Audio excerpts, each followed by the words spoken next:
आप सभी का स्वागत है आपके अपने YouTube चैनल एडन बुक में। आज हम आपको CA को लेकर एक ज़रूरी जानकारी देने जा रहे हैं।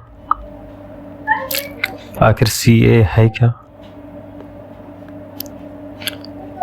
इसकी संपूर्ण डिटेल के बारे में बात करने जा रहे हैं, इसलिए आप सभी लोग मेरी वीडियो को पूरा देखें और जिन लोगों ने चैनल को सब्सक्राइब नहीं किया वे सभी लोग चैनल को सब्सक्राइब अवश्य कर लें।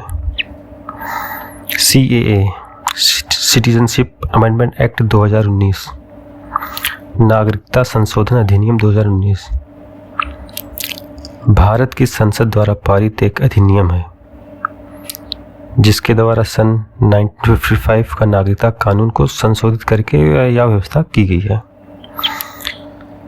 सन 1955 में एक नागरिकता कानून था जिसको संशोधित करके सिटीजनशिप अमेंडमेंट एक्ट 2019 बनाया गया।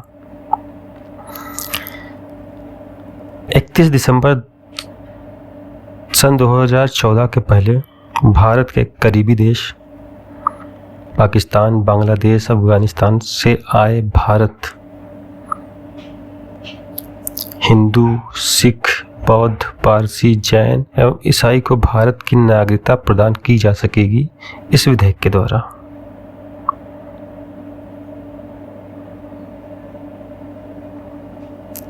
जितने भी गैर मुस्लिम प्रवासियों को भारत की नागरिकता प्रदान करने का ये एक्ट है, सिटीजनशिप अमेंडमेंट एक्ट 2019। पहले इसके कुछ नियम दूसरे थे, लेकिन इस एक्ट के बनने के बाद इसके कुछ बदलाव किए गए। जैसे पहले प्रवासी भारतीयों को भारत की नागरिकता लेने के लिए कम से कम भारत में 11 वर्ष रहने की ज़रूरत थी, यानी कि जितने भी प्रवासी भारतीय 11 वर्ष तक भारत में रहने की शर्त थी।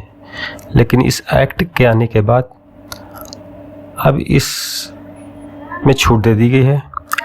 अब इसकी अवधि केवल 5 वर्ष तक कर दी गई, यानी कि 5 वर्ष तक भारत में रहने की शर्त के रूप में बदल दिया गया है।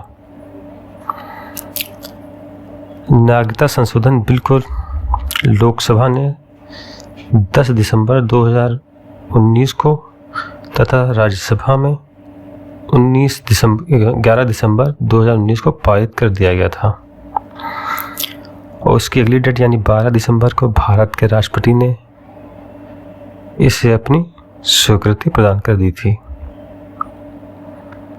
जिससे यह एक्ट पास हो गया था।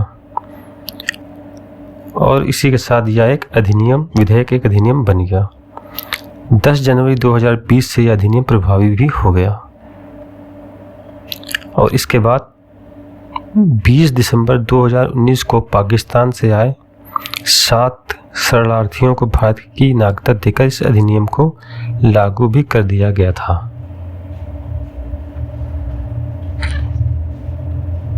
यह है सिटीजनशिप अमेंडमेंट एक्ट 2019।